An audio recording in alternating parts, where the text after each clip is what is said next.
Welcome to the Psychology of Black Womanhood podcast, the place where research is meeting the real world.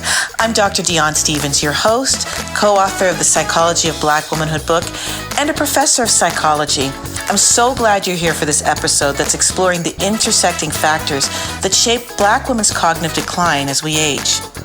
TV host Wendy Williams, designer restaurateur Barbara B. Smith, and activist icon Rosa Parks.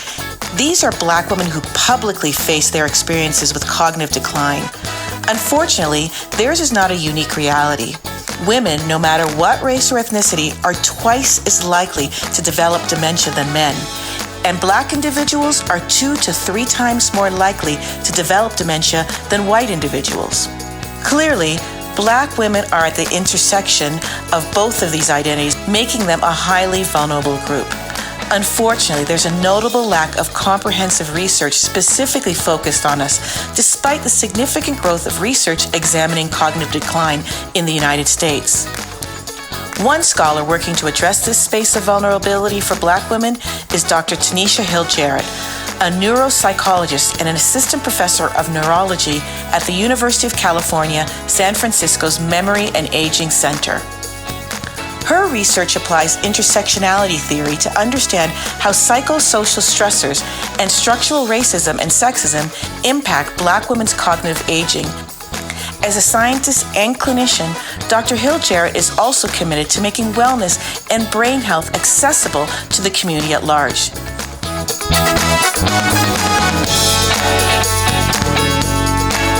I want to first of all congratulate you on your K Award, and for those that don't know, that is a competitive national award that is highly coveted and viewed as the best of the best getting it. So our postdoctoral or early career research scientists who are really centered in doing strong and rigorous empirical research, and it gives them advanced research training and experience. And so you've been awarded a K Award, and specifically for exploring structural racism and sexism as it relates to cognitive aging.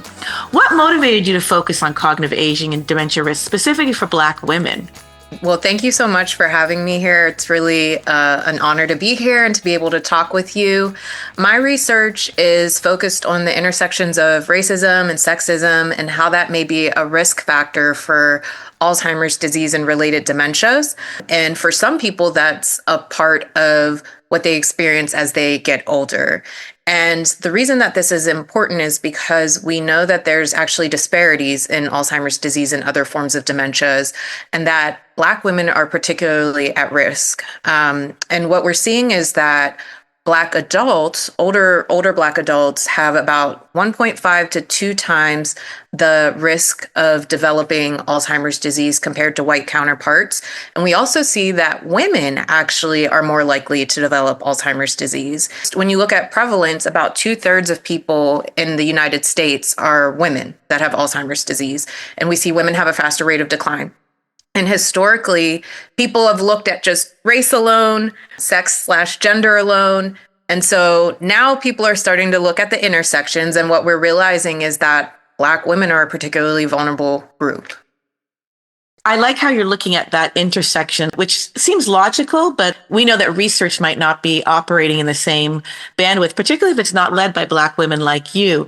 So I'm wondering if you can maybe define for us what cognitive aging is, or dementia, as it relates to Black women, even beyond the numbers. Right. Cognitive aging is the process of brain aging, essentially, over time. And so as we get older, our brains are changing, and our neural networks, so is a part of our brain network system. And what we see is that naturally, as people age, they start to lose neurons, which are the cellular communication pathways in your brain. What happens is when a person has dementia, they're losing their brain cells disproportionate to what we would expect for your age. So as you get older, we expect these changes to happen, but there's underlying pathology and changes that are happening at the brain level that contribute to a more rapid deterioration. And so when you look at the underlying pathology, Alzheimer's disease is one type of pathology. There's a number of different causes of these changes. And people oftentimes become confused about Alzheimer's disease and dementia. Are they the same thing? Are they different? What makes them different? Right. So Dementia is really just an umbrella term. So it's more of a general term to indicate that a person has severe cognitive impairment that impacts their instrumental activities of daily living. So those are the things that are required for a person to take care of themselves. So their ability to pay bills, to drive, to manage finances, etc. And what we see is that Alzheimer's disease is an underlying cause of dementia. So there could be other causes as well. What do we know about Black women aging, and how is it being looked at within the field? Right now, what we know is that Black women are at acute risk due to the intersection of race as well as sex/gender. We historically have looked at race alone, sex and gender alone, and now we're looking across the intersections of both. And what we're seeing is that when you do the projections on who will have the highest prevalence, say by the year 2060, it's actually Black women that will have the highest prevalence of Alzheimer's disease and related dementias. We're also realizing that it may not be just due to Alzheimer's disease pathology. What we're seeing is that Black people have what's called mixed pathologies. So it's a combination of Alzheimer's disease as well as another underlying pathology. And what we're seeing is that it's more vascular and Alzheimer's disease. And so understanding what the factors are that are predicting those things, how the biology as well as the environment interact with one another to create these risk profiles, I think is where the state of research is right now for Black women. Black women are clearly at a high risk in terms of how quickly our cognition declines. What are Black women's unique cultural experiences, histories, or narratives that are influencing or affecting their cognitive health outcomes? Yeah, that's a really important question, and I think something that we're starting to look at with research. One of the things that I've been focused on is experiences of gendered racism. And I think this is important because initially in the field, they thought it was just due to biological factors alone, genetics, biological risk. And what we're seeing is it's more than that. It's the social environment as well, the social and structural factors that are interacting with people's biology, right? And so for Black women, gendered racism, so the intersections of racism and sexism is, I think, a pretty unique stressor. And so what I've been looking at is that in relation to self-reported cognitive functioning. And I'm also interested in looking at it in relation to cognitive aging and potential risk for Alzheimer's disease over time. What are the most surprising findings from your research on Black women and cognitive aging or dementia risk broadly? So what we found with the study of gendered racism, so I actually did this study a couple of years ago with Dr. Martinique Jones, who's at the University of North Texas. We found that, and maybe not surprisingly, there was a relationship in older Black women between the frequency with which they experienced gendered racism across their life course and the number of cognitive complaints that they had. So there was this association, but we actually found that it was mediated through depression symptoms. So that depression also explained this relationship. We also were interested in different types of coping. So things like social support. We looked at problem solving. So really, can a person try to come up with strategies to mitigate these experiences? We also looked at disengagement coping. And actually what we found was that coping was a mediator as well. And it was really actually disengagement coping, which we were surprised by. And so what we saw was that for Black women who experience more frequent gendered racism across their life course, they had higher disengagement coping, which in turn predicted the number of cognitive complaints that they had. And so some people are like, okay, what is disengagement coping? Exactly. That's going to be my next question for you. Those are things like denying that the problem exists, sometimes emotional suppression, sometimes engaging in substance use to distance oneself from the problem, which we think, and there needs to be more work around this. In theory, maybe denying that it's a problem or suppressing emotion is something that is protective in the short term, right? So if you're in these hostile environments, acting like it's not happening might be helpful, but over time we see that actually is harmful. Well, as you're saying this, I'm like, okay, so what do we do? Especially right now, we're living in a period of high stress. What can be done then early on potentially to help Black women looking longer term as they age? I think it's really important to talk about these experiences. There's also a whole body of literature on the strong Black woman. So emotional suppression is a Absolutely. component of the strong Black woman, which in some ways I think is a source of pride for Black women, but we also think there's negative associations with health and health outcomes. And Right. so in those instances, it's really about finding your community, finding other people that you can talk to these experiences about, asking for help, creating kind of these networks of support, I think is really critical. So in that line, what are some things that can be buffering, like concrete? You brought up community. Is this something that you find in the Black community there's discussion about or people are willing to talk about? That's something that I've been trying to do with some of the community engagement work that I've been doing. And so one of the ways that I've done this is through the arts and through Afrofuturism as well. And this is Right. more of an anecdotal thing. I'm starting to build a body of research around it. But what I've found is that it creates community, it creates connection, it creates a space for Black women to share their experiences. It's like they're not just talking about the negative, they're focused on things that make us unique, that make us thrive, that make us special beings. And so I think it's a point, the arts for me and for the women that I've worked with have really been a point of connection. It's so funny because I think you're seeing the field of psychology and even the so-called hard sciences and the arts and the social sciences having to merge together. And so you brought up the Afrofuturism, which jumped right ahead to what I want to ask you about. You have your project, The Other Side of Time, and then you also have Radical Imagination. Maybe you can sort of delve a little bit more into what that is and how it ties into your research as an arts project, but also is aligned with your larger research on cognitive aging. Was really personally interested in Afrofuturism. And, Afrofuturism is an artistic genre, but it's also an epistemology, a way of knowing, a way of thinking, a way of creating a future. A lot of the times when you look at historical Afrofuturist text, Black women aren't a part of that. Fortunately, we have people like Octavia Butler and others that have kind of been trailblazers in this field. But when you think about conversations around the future, when you think about who makes it to the future, even from like a cognitive aging standpoint, Black women are largely, and older Black women especially, are largely excluded from these conversations.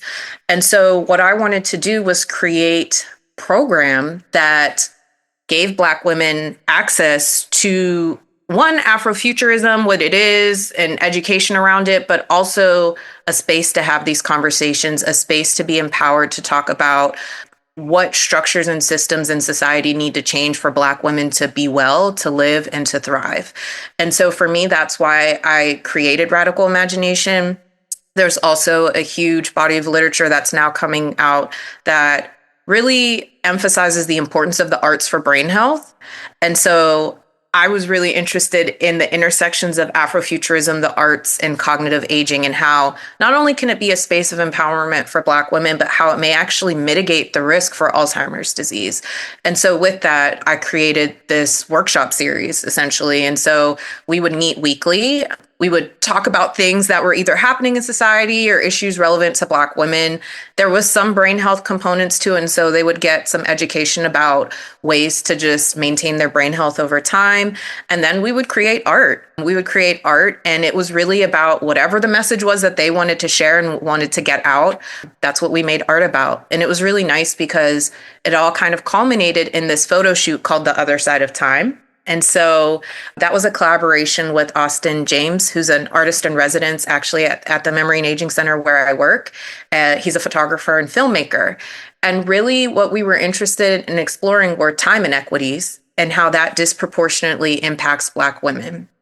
And so part of it was talking about time and how Black women in some ways are robbed of time, or they don't have, everybody has the same 24 hours, but the way it's structured, the time demands on Black women are very, very different. And so really we posed this question, what does it mean to exist on the other side where these time inequities were no longer a thing?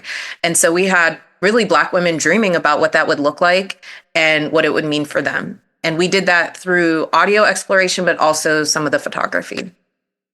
And of course, we're going to have this linked on the webpage where this episode is. I like the fact that, as I brought up, that you're mixing this art with the traditional sciences. And I think where a strength of that is trying to bring together research findings that actually capture the voices of your participants. Can you expand a little bit more on how you made sure that your research methodology was sensitive to the unique experiences of Black women? Yeah. Well, one, it was more of kind of like a collaborative participatory approach. And so I had familiarity with Afrofuturism.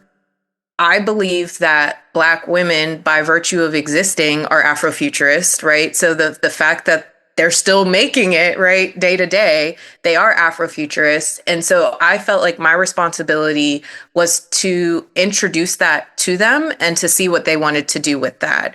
And so based on these conversations that we had, that was kind of the direction that we decided to go with the project. But like the styling, all of that was largely designed by the women. Where the conversation went, I don't know if you've had the chance to listen to the interviews, but each conversation was very, very different. And how they thought about time and equity and what they wanted to see in the future was very, very different. And so honestly, I brought the general concept to them, but I was largely guided by them and their visions. And I think that that keeps them and their needs at the center. You did this in the San Francisco area. Do you think if you did this project with Black women in different regions who are younger or different SES, do you think there would be different findings around their perceptions of cognitive aging or even their experiences? I think so. And it was really interesting. And I think something that for me was really unexpected was that a lot of the women came from Louisiana. And they didn't even realize that a lot of them, like they knew one another, but I guess they didn't realize that many of them grew up in Louisiana. And I think it makes sense historically because of the Great Migration. So having that kind of historical context and understanding what racism at that time in the South looked like may be very different from somebody in that region present day, or someone that just generally lived somewhere else in the United States. And so I think, there's kind of like these regional experiences as well that potentially and unexpectedly were captured through these interviews. Another piece, and I think it's a big piece of the puzzle in terms of the regional differences, is differences in education quality. And so one neuropsychologist, Jennifer Manley, she demonstrated, and I think this was a huge contribution to the field, that because Southern-born older adults were a part of the Jim Crow South, they experienced separate but equal education systems. Right. And that largely impacted the quality of education that they received. And what we know is that education is a strong buffer against cognitive decline. It creates cognitive reserve, which essentially is a buffer against the pathology that a person experiences when they have Alzheimer's disease. And so for older Southern-born Black adults that were educated, in the South, potentially, just looking at years of education may not cut it. So now we know in the field things like literacy, things that are a closer approximate of a person's education quality may actually help us better understand these relationships between structural racism and cognitive aging. Say you're in your 30s, 40s, 50s, approaching where cognitive aging is starting to decline. What should we be doing based on these findings that you have? I think social support, as I mentioned, but there's also other sort of individual level things that a person can do. We know that diet is linked to healthy cognitive aging. Exercise is linked to healthy cognitive aging. Cognitive stimulation. The thing I like to tell people clinically is that it's not about just doing cognitively stimulating activities, which is good, but it's about challenging your brain to think in new ways. So if you're always doing the crossword puzzles, maybe challenge yourself to do like Sudoku or something different, or to learn an instrument, or to do the arts. So cognitive stimulation and sleep is really important as well. And what we've seen is that there's a whole system that people discovered called the glymphatic system that actually clears out those abnormalities that develop in your brain and contribute to Alzheimer's disease at nighttime when we're sleeping. So sleep is really, really critical as well. which goes back to the whole issue of stress and time. So you could see how it's so unique for Black women then, like you said, for having to negotiate how you're going to take care of this. So based on your research, what would be some specific recommendations then you would make to the larger society like healthcare providers or community organizations to better address the needs of Black women at risk for dementia or cognitive decline?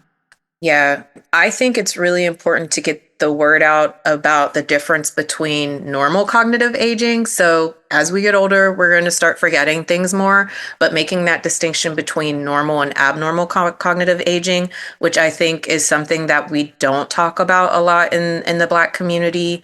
Talking about risk factors, I think sometimes people think, okay, well, once I'm this age, then I need to start worrying about my health. But there's preventative things that you could be doing throughout the entire life course. Like, it really should be starting in utero, to be honest, to make sure that we're maintaining people's health and we're not having to intervene. So as long as you're maintaining it, right, that's the ideal. The other thing I think is that it's important for us to maintain our wellness and health, but the onus shouldn't just be on Black women. I do think that the systems need to change. And actually what we see is that Black women and Black people generally oftentimes present to to the hospital system with more severe symptoms and more progressed in the disease course, where it's more challenging to intervene to slow down the cognitive decline. And so part of that is just due to the structural barriers of accessing good healthcare. Part of that is healthcare providers aren't listening to Black women when they present the first time, listening to the symptoms, taking them seriously. So there's a number of things from the institutional side, the healthcare side, as well as the medical provider side, I think that needs to change to make care more available. And we also know that you have to have a certain degree of health literacy to be able to navigate the healthcare system.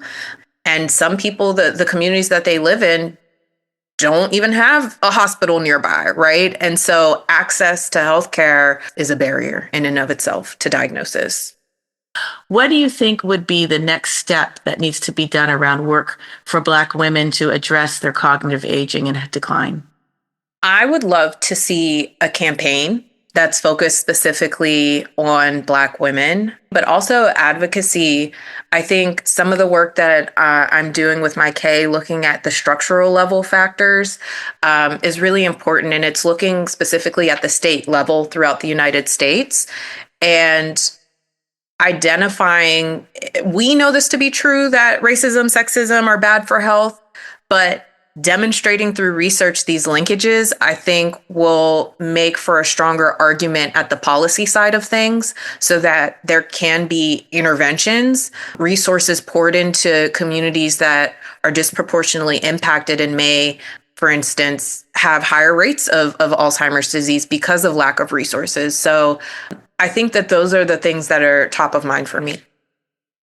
And so you got this K Award. Where are you going next? As a Black woman researcher, what do you hope to be your legacy? Oh my gosh. I am hoping, a lot of my work has focused on structural racism, sexism. I'm hoping to demonstrate how Afrofuturism is a tool for healing and wellness. We know this to be true. We practice it as Black women, but I think there's been some qualitative research around it, but I don't think that there's been any linkage, particularly in the cognitive aging field, between Afrofuturism and health. And so I want to focus on things that help Black women thrive. And so I think Afrofuturism really is a way to do that. It's a way to connect with people, and it's also a way to heal.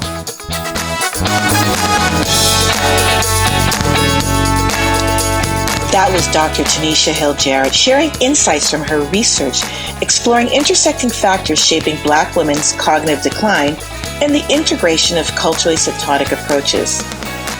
To explore more of Dr. Hill-Jarrett's work, including her research, community initiatives, and social media connections, just visit this page on the Psychology of Black Womanhood website. Thanks for tuning into today's episode of the Psychology of Black Womanhood podcast. We're excited to dive into these conversations that bring together academic insights and real-life experiences. With voices like Dr. Hill-Jarrett, we're hoping you're finding meaningful takeaways to carry through your daily life. Our online podcast community keeps growing, and that's all thanks to you. Your continued support, whether it's sharing with the podcast with friends and family or spreading the word on social media, truly means the world to us. But do you want to dive deeper into these topics? Just be sure to pick up a copy of our book, The Psychology of Black Womanhood. Until next time, keep reflecting, keep learning, and keep honoring the lived experiences and research centering Black womanhood.